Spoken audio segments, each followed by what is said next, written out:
Bonjour, Francis Winandi pour Francis Bass Vision. Aujourd'hui, je vais vous parler du placement de la main gauche à la basse. Je ne prétends pas détenir la vérité, mais je vous fais part de mon expérience personnelle peaufinée au cours de ma carrière. Le bon placement de la main gauche, ou droite si vous êtes gaucher, est essentiel pour bien maîtriser l'apprentissage de la basse électrique. Le pouce vient se placer sur l'arrondi du manche, tout en restant souple.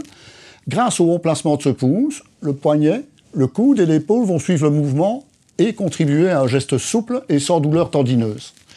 Cette bonne position de la main gauche est fortement conseillée aux musiciens qui ont une petite ou une moyenne main, pour les autres aussi d'ailleurs. On numérote les doigts de la main gauche de la manière suivante. Premier doigt, l'index, I. Deuxième doigt, le majeur, M. Troisième doigt, l'annulaire, A. Quatrième doigt, l'auriculaire, AU. P se dit pouce en français, T, thumb en anglais, mais le pouce ne compte pas, contrairement à d'autres instruments comme le piano par exemple. On appelle position le rapport entre l'index et les barrettes, les frets de l'instrument. Exemple, position 5, l'index sera positionné perpendiculairement juste un peu avant la cinquième barrette de l'instrument. On pourrait parler à ce moment de prépositionnement. Une fois la bonne position déterminée, dans cet exemple, je pourrais donc jouer sur 4 cases. La cinquième, la sixième, la septième et la huitième de la première corde. Puis la cinquième, la sixième, la septième et la huitième de la deuxième corde. Ensuite, la cinquième, la sixième, la septième et la huitième de la troisième corde. Et enfin, sur la quatrième corde, pareil, la cinquième case, la sixième case, la septième ou la huitième, soit 16 notes différentes.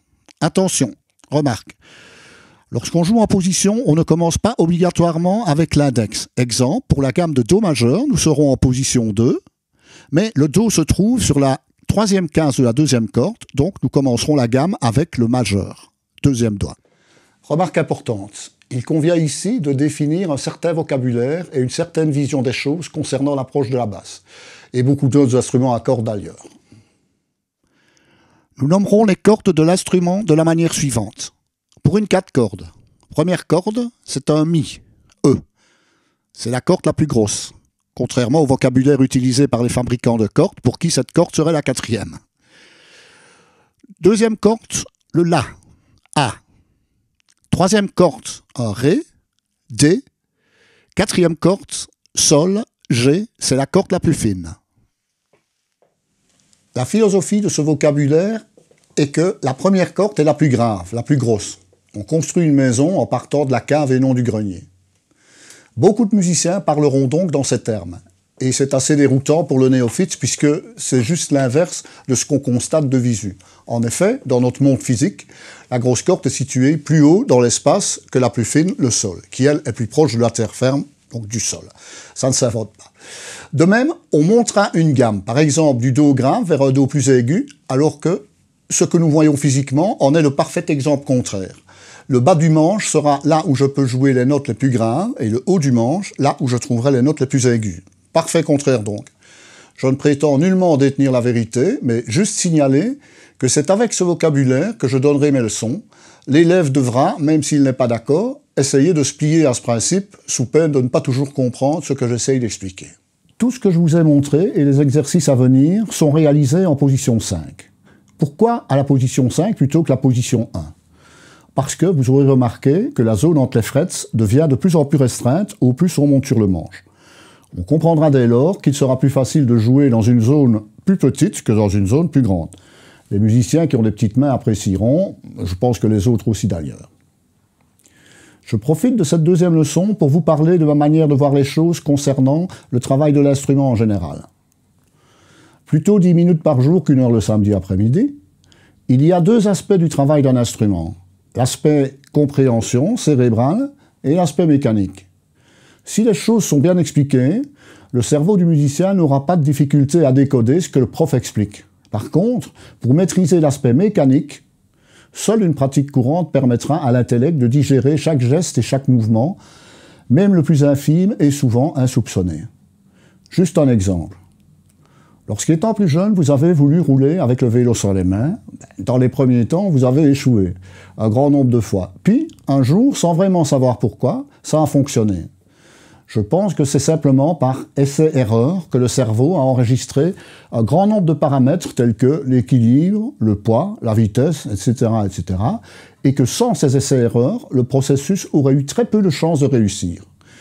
Il faut donc, en plus de pratiquer régulièrement, laisser le temps au temps. Je dis souvent à mes élèves, on marche avant de courir. Afin d'éviter une frustration fréquente, voici mon idée pour un travail journalier de l'instrument. 20 minutes de basse par jour. Pendant 10 minutes, vous travaillez mes exercices avec la plus grande rigueur possible. Même si l'exercice n'est pas maîtrisé, après ces 10 minutes, passez à autre chose, de toute manière, ça n'ira pas mieux. Détendez-vous en jouant sur votre instrument, sans tenir compte d'aucun exercice. Faites-vous plaisir, le lendemain et les autres jours, même programme. Durant les premiers jours, voire semaines de l'apprentissage, vos tendons des poignets, coudes, épaules vont être mis à rude épreuve, même avec un instrument bien réglé, ce qui n'est pas souvent le cas, et une bonne position de la main droite et gauche. Vos articulations vont devoir se muscler et vos tendons se fortifier. De plus, au début, vous jouez crispé parce que c'est nouveau pour vous, et le fait de jouer devant le prof n'arrange souvent rien. N'hésitez donc pas à faire des pauses fréquentes et relaxer vos muscles et articulations avec, par exemple, des petits mouvements circulaires des poignets notamment. Une des rares choses que j'interdis chez moi est d'attraper des tendinites. Ennemie fréquente et assez invalidante parfois. Si on ne traite pas, cela attend. Si vous ressentez des douleurs persistantes aux poignets, coudes ou épaules, parlez-en d'abord à votre prof et à votre médecin traitant si cela persiste. En tout cas, ne jamais insister. Pour ceux, et c'est assez fréquent chez les ados qui, comme moi, ont des ligaments ou des tendons trop souples, ça s'appelle hyperflaxité ligamentaire, vous pouvez toujours soutenir le poignet avec des petits renforts en néoprène que personnellement je trouve au rayon de tennis d'un magasin de sport. Surtout, ne pas trop serrer.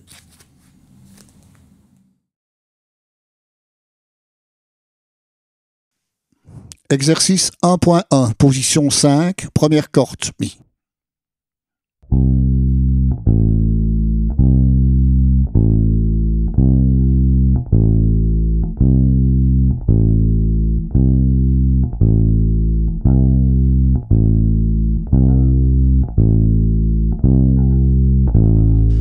Pourquoi commencer avec le petit doigt? Votre main aura tendance à rester fermée. En commençant avec le petit doigt, beaucoup moins. Pour ce premier exercice, le travail de la main droite n'est pas pris en compte. Lorsque le travail est compris par l'élève, on passera sur la corde suivante. Toujours bien reprendre ses marques lorsqu'on change de corde parce que la sensation est un peu différente d'une corde à l'autre. Exercice 1.2, position 5, deuxième corde, La.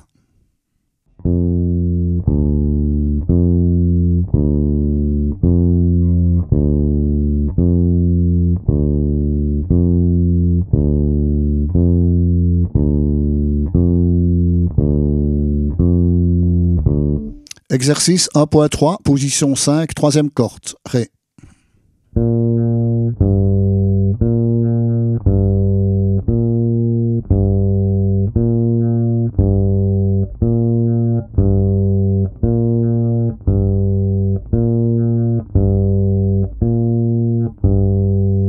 Exercice 1.4, position 5, quatrième corde, Sol.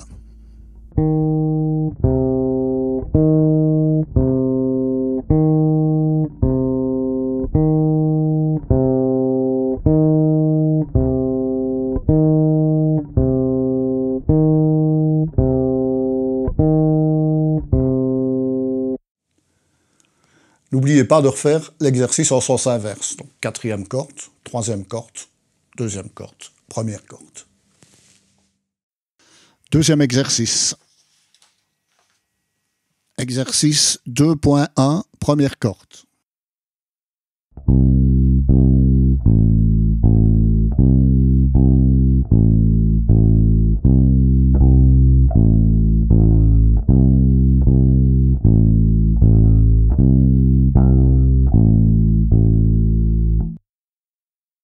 Exercice 2.2, deuxième corde.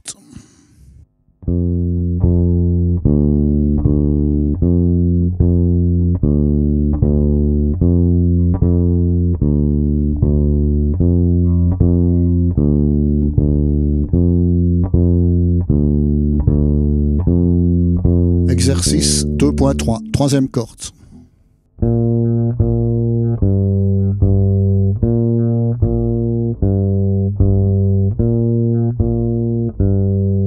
Exercice 2.4, quatrième corde.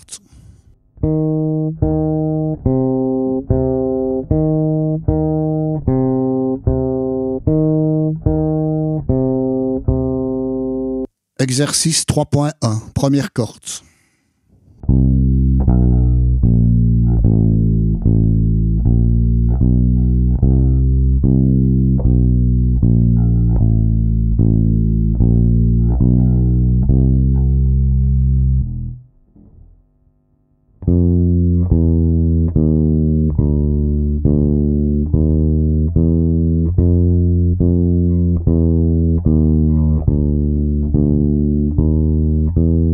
Exercice 3.3, troisième corde.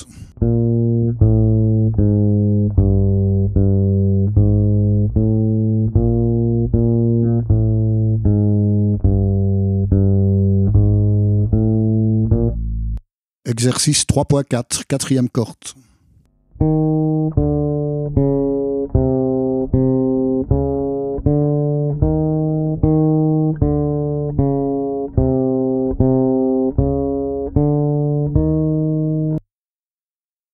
Exercice 4.1, première corde.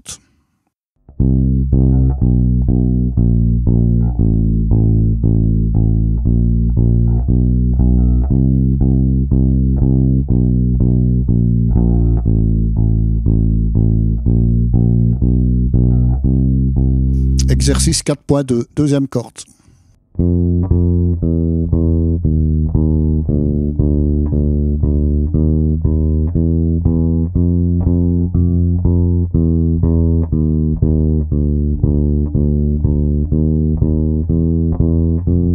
Exercice 4.3, troisième corde.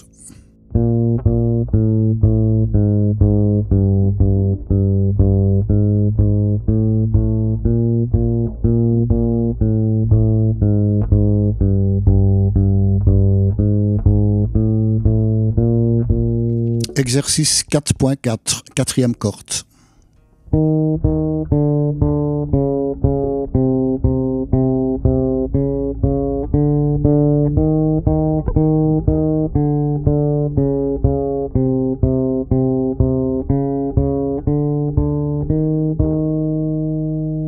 Une fois que l'on a pratiqué ces 4 exercices lentement et consciencieusement durant quelques jours, on passe à la position 4, puis à la position 3, position 2 et puis la position 1. Remarquez que la position 1 sera plus dure à travailler, puisque c'est dans cette position que les doigts ou le poignet seront le plus sollicités, le plus écartés. Et donc, on aura nécessairement des crispations et des petites douleurs.